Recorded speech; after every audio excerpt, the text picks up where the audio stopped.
the topic I wanted to bring up today for Music Monday, I read Laura Jane Grace's book. Now, who is Laura Jane Grace? She is the front woman for the band Against Me.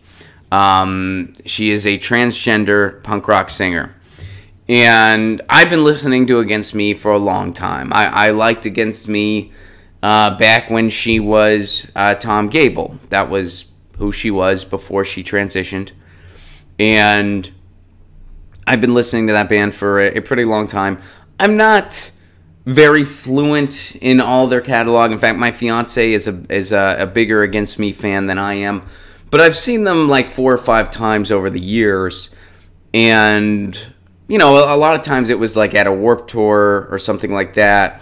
Or I remember I saw them open for Alkaline Trio back in 2006. And I read the book and I learned that they actually had some conflicts with Alkaline Trio, which made me kind of sad. You know, I'm a fan of both bands. You know, it kind of bumps you out when you hear bad things about a band you really like. But I guess they had a little bit of drama. I don't want to go into detail because I don't want to spoil anything in the book, because I highly recommend, if you are a fan of punk rock, if you are a fan of Against Me, you got to read this book. And the reason I bring this up was, you know, I always like to bridge the connections between music and other things. And one of the things this book helped me do, other than just give me a really cool story. You know, I enjoy the band. I love rock bios. I freaking love them, especially if they're written by the person. I'm a sucker for those things. I have read almost every book about Nirvana, I feel like. And I've read No One Here Gets Out Alive is another fantastic one. If anyone here is a Doors fan, No One Here Gets Out Alive is such a cool freaking book about the Doors. What other rock? I mean, there's so many good ones. Johnny Cash's autobiography, such a cool read. Such a cool read. And, you know, I don't have any religious beliefs, so when he would get into that part, even though I didn't connect with it, I still enjoyed just reading it and hearing his perspective. But anyway, so Laura Jane Grace's book is really great, and it really tells Against Me's story. And not only am I a fan of Against Me, but I'm a fan of a lot of bands that they toured with. They talked about Alkaline Trio. They talked about Anti-Flag. So I really appreciated that. But something else that I really appreciated about that book was it helped me learn a little more about what it's like, or what the person goes through when they are transgender. And, you know, that's one of those things we talk about. You know, we've talked about that, you know, issues on this show. We talk about being transgendered, and it's one of those things where I've said I can only imagine what that feels like. Like, to me, that is just the idea of not feeling comfortable or at home in your own body. I can't even begin to wrap my head around what that feels like. To just wake up in your own body and think, this isn't right. This is wrong. This isn't who I am. I have no idea what that feels like. Like I can't even imagine. I just imagine it's like having a bad home life times 1,000,000. You know, and I know that's not a great analogy, but that's just me as someone who can only imagine what that feels like, trying to even attempt to have a point of reference. You know what I mean? Like, if you have a bad living situation or something like that, well, then you're very uncomfortable all the time because you hate going home. You know, if you have a bad roommate, or maybe you're in a toxic relationship, or maybe you have a terrible landlord, whatever. So you hate going home, and it screws up the rest of your day-to-day. Like it screws up the rest of your life, because at every moment you're thinking, oh, eventually I got to go back home, and I got to deal with this toxic person or this terrible, you know, so you're never comfortable. You're just never comfortable. I've been in a situation like that before. We all have. I'd imagine being transgender is that times about 1,000,000, because It's not just a bad home life, it's your body. You feel that way inside of your own body. Oh, this is a bad situation. I can't imagine how that feels. And, you know, it's something that I think that everybody is still learning about and still trying to understand. Because I like to try to understand people. I like to understand, their situation. And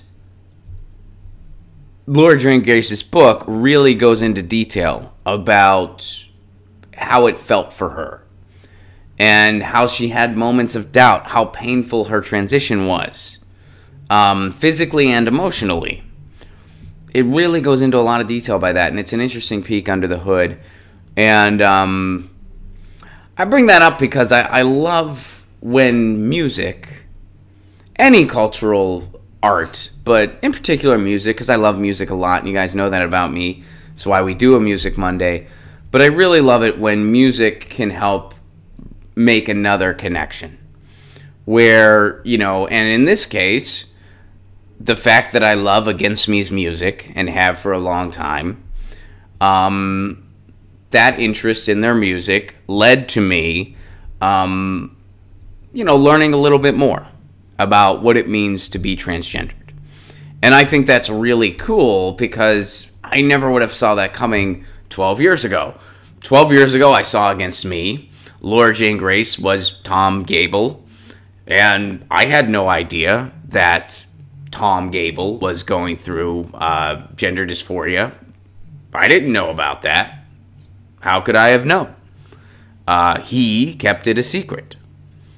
And then in 2012, she came out and became Laura Jane Grace. And I just really appreciate when something like that happens. And I highly recommend reading that book. It's a really cool book. Yeah, I thought that I'd bring that up. And let's see what you guys are saying. Dark Star Flashes, I just finished Pete Townshend's autobiography, and I'm 1/3 of the way through Neil Young's autobiography. Pete Townshend's I'd be really interested in reading. That guy is an interesting dude. Neil Young, I'd be interested too, but I like Neil Young. I'm a bigger Who fan, so I think I would read Pete Townshend's first. Jordan says, I felt the same way when I read Tranny Ron. Tranny is the name of Laura Jane Grace's book. Well, it's interesting because, and I'm not going to say like I've never had, I've had transgendered friends for years. It's something that I've been learning about for years. But I feel like you always, I feel like you're always still learning and evolving on things when it's something you don't have a direct experience with yourself, meaning something that you can relate to firsthand. I'll give it for instance. I have two transgender. Here's an instance that involves two transgender friends of mine, my friend Barb and my friend Andy. One day I was talking to Barb, and Barb is originally from, I believe, Germany, and Barb was going to see her father. And the way she put it was, she said, my father's going to meet me for the first time. I met him many times. He's meeting me for the first time. I don't know what he's going to think. And that was Barb's way of saying that the last time she saw her father was before she transitioned. So I saw my friend Andy recently. And the last time I saw Andy, Andy had not transitioned. So when I saw her, and I've known Andy for a lot of years, so I felt comfortable asking Andy questions that I just didn't know the answer to. I knew she wouldn't, get offended or feel, I knew that she knew me long enough that she would know I'm just asking questions I don't know the answers to, and felt comfortable asking her. And I know she'd feel comfortable answering them. So I asked her, based on that conversation I had with Barb, I asked her, so am I meeting you for the first time? I didn't know if that was an offensive question or not. I honestly did not know. But I knew that Andy wouldn't be offended because she would know, that I just didn't know the answer to that. And I wanted to know, And she laughed. Andy laughed. And she said, no, you're not, you know me. And the joke that Andy made, and it's a very funny joke, and Andy is a very funny comedian. You all should check out Andy Awancio. The joke that she made, which is her joke, and I think it's a damn funny one, she said, look, I still love dick jokes, just don't got the dick. And we both laughed. And then I told Andy, I was like, well, the reason I asked that question, and I told her the thing about Barb, and she said, look, I don't feel that way, but people are different.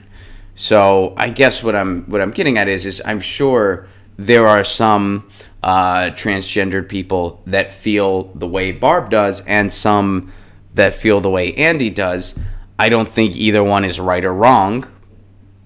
I think it's just people are different, and it's just a curious thing to me. It's interesting, and Laura Jane Grace's book gave me another perspective, and I appreciated it for many, many reasons, and that was one of them. Oh, and real quick, I'll say this too, and I'm curious what you guys have to say about this, if anything. I had a few really cool finds in my parents' basement. I left behind a Stooges LP, a Smithereens LP, and a Holy Rollers LP, which was an original Discord printing, and I was freaking stoked. Man, was that a cool find. I left a lot of vinyl at my parents' house when I was living in my car, and I was able to bring some of it back to Los Angeles with me. Not all of it. So, to tap off, which Stooges LP, Mike asked, it was a live one. It was released recently, even though it was recorded in 1970. So anyway, my point is, I recommend Laura Jane Grace's book. If you love rock bios, and if you like Against Me, and if you don't like Against Me, check them out. They're a great band. And it's a really, really cool book on so many levels. It tells a lot of stories about bands that I care about and that I like a lot. And it tells more of Against Me's story, which I really appreciated. And it talks a lot about her transition and being transgendered. And, it's always a very cool perspective and an opportunity to expand one's horizons. Balthazar says, my favorite book by a musician is How I Didn't Check Out Streamlabs for Weeks on End and Refused Free Money, a memoir with music by Ron Placone. Nice. I will check out that book, Balthazar. Much appreciated. Rex the Younger, Pete Townsend has a bit of a sketchy skeleton in his closet these days. Pam Ryan says, do you mean the alleged porn on his computer? So the last time I heard about that was years ago. And my understanding of the story, and this is going back years, the last time I heard about this, he apparently wanted to do research, and I don't know why that involved him looking up some pretty messed up porn. But apparently he said he was doing research, and he called Scotland Yard ahead of time to tell them that he was going to do this. He's like, look, I'm going to look up some pretty messed up stuff. I'm doing research. So it's like he gave them a heads up, said he was going to do it, and said what it was for, but they busted him anyway. And, I guess maybe they didn't investigate it ahead of time. I don't know, but that's his side of it, that he was doing research on abuse. So, I don't know. And that was the last thing I heard about that. So, I'd still be curious to read the guy's book. Rex the Younger gives a shout out to Ian Anderson of Jethro Tull as being an enigma of a man. I interviewed Ian Anderson before. If you've never checked out my interview with Ian Anderson, please do. It was a short interview, but exciting nonetheless. And I think I told my story about that. But if I never did, I really need to. because it was pretty cool when I got to interview Ian Anderson. So, did anyone else get some? Did anyone else have any fun finds at their family's house this Thanksgiving by chance? I know that's a really kind of obscure question that might not apply to everybody, but man, was I stoked when I found those EPs in my parents' basement, and I got more. I got a lot of vinyl that I eventually need to get back to Los Angeles. And I just thought there's a chance. Also, I burned my lip. I don't know if you can see it. I burned my lip on soup. But I did burn my lip. I'm looking into the thing, and I'm noticing that it's kind of noticed. Tums Lover, thank you for the Super Chat contribution. Balthazar, thank you as well. You're getting married, ? Yes, I am. Congratulations, Ron. Thank you so very much. I appreciate that kindly. Oh, Sid Barrett was the person you were referencing. Yeah, Sid Barrett was an interesting guy. Yeah, he was an interesting. I mean, he lived with his parents, I'm pretty sure. Sid Barrett from Pink Floyd. So Sid Barrett was the main songwriter in Pink Floyd. Eventually, kind of went nuts, and they would try to keep him around and have him write songs, but he didn't tour with them for a while. This is Pink Floyd, and then yeah, he died. When was it? He died. I think it was early 2000s. Sid Barrett died, but it was a while ago that Sid Barrett passed away. Sid Barrett I never got to interview. Ian Anderson I did. But yeah. And I guess Irregular Head must be his book. 2004, Rex the Younger. So Sid died in 2004. Not Sid Vicious. He died a while before that.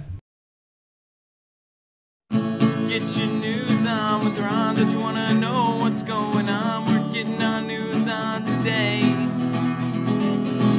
Get your news on with Ron. Don't you want to know what's going on? We're getting our news on today.